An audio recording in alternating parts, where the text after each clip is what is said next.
Hello students, again welcome to Mathematicsology. So in previous lecture we have discussed the basic introduction about differential equations. Now again these are basic concepts, but we will move a bit further in this regard. Now here we will be discussing about homogeneous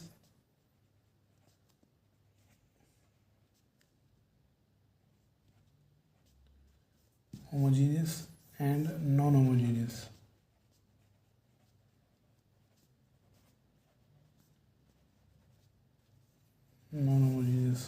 Differential equations.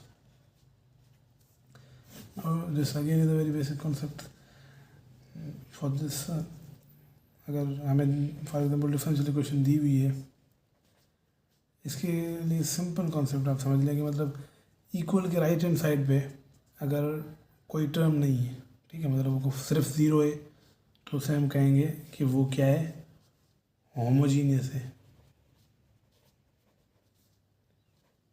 Homogeneous differential equation, ठीक है। Similarly अगर वही equation हो और उससे आगे कोई function आ जाए, ठीक है, मतलब फंक्शन है ये किस में, इंडिपेंडेंट वेरिएबल में है, ठीक है, तो उससे हम कहेंगे कि नॉन होमोजीनियस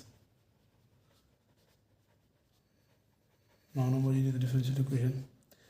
यहाँ पे बेसिकली आपको समझा था, चलो मतलब फिजिकल इंटरप्रिटेशन में अगर हम आ जाए, जैसे कि फिज़िक्स में हम आते हैं, तो उस कॉन्सेप्ट में हम समझने के लिए क्या होगा, मतलब राइट हैंड साइड में अगर कुछ नहीं है, फॉर एग्जांपल ज़ीरो है जैसे होमोजेनियस डिफरेंशियल इक्वेशन में, तो ये दरअसल है क्या, ये दरअसल है कि मतलब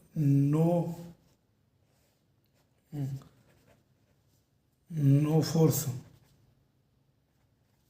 एक्सटर्नल फोर्स, मतलब सिस्टम जो भी है डिफरेंशियल इक्वेशन, उस पर कोई एक्सटर्नल फोर्स अप्लाई नहीं हो रही, ठीक है, मतलब तो उसे हम क्या कहते हैं, होमोजेनियस डिफरेंशियल इक्वेशन। मतलब ये जो भी सिस्टम हमारा है उस पर कोई एक्सटर्नल फोर्स का इम्प्लीमेंटेशन नहीं हो रही। इसका सिंपल एग्जांपल आपको दे दूं कि मतलब कोई भी हमारे वर्ल्ड में कोई भी चीज़ होती है तो उस पर फ्रिक्शन का जो है ना, उसका वो अप्लाई होती है ऑलवेज, उसको हम नहीं जो है ना डिनाई कर सकते या नेगलेक्ट कर सकते, तो वो हमारी एक एक्सटर्नल फोर्स हो जाएगी। अब इसमें हम कहेंगे कि इसमें जो है ना एक्सटर्नल फोर्स लग रही है, तो जहाँ पे लग रही है वो उसको हम क्या कहते हैं, नॉन होमोजीनियस।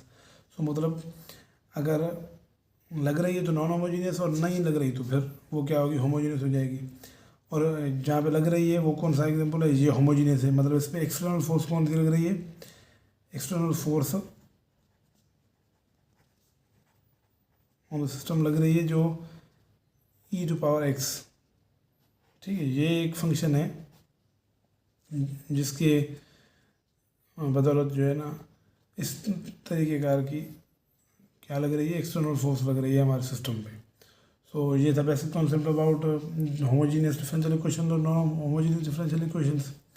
बस इसका सिंपल ही है कि जो नॉन होमोजीनियस है उसको आप इस तरह याद कर लें कि उसके राइट हैंड साइड में ज़ीरो होगा, मतलब कोई भी टर्म नहीं होगा। यहाँ पे एक चीज़ नोट करने की कि फॉर एग्जांपल अब ये जो होमोजीनियस है, नॉन होमोजीनियस है, तो हम ऐसे नहीं कर सकते, मतलब कि y double prime plus y minus e⁻x is equal to 0, तो ऐसे करके आप बोलेंगे ये होमोजीनियस बन गई।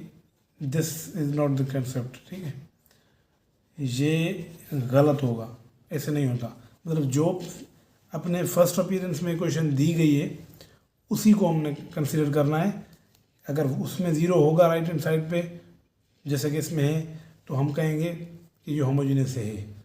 पर इस कंडीशन में देखें यहाँ पे नहीं है, तो वो ये नॉन होमोजीनियस होगी, और इसको हम इस सूरत में ला के या इस कंडीशन में ला के सिर्फ नहीं कह सकते कि ये होमोजीनियस है, ठीक है। मतलब ये बेसिक कॉन्सेप्ट था कि आपको समझ में आ जाएगा कि मतलब अगर ज़ीरो बाय डिफ़ॉल्ट अगर राइट हैंड साइड पे है तो वो हम कहेंगे कि वो जो होमोजीनियस इक्वेशन डिफरेंशियल इक्वेशन है, और अगर उसमें नहीं है तो फिर उसमें ज़ीरो नहीं है तो फिर हम कहेंगे नॉन होमोजीनियस है, ठीक है।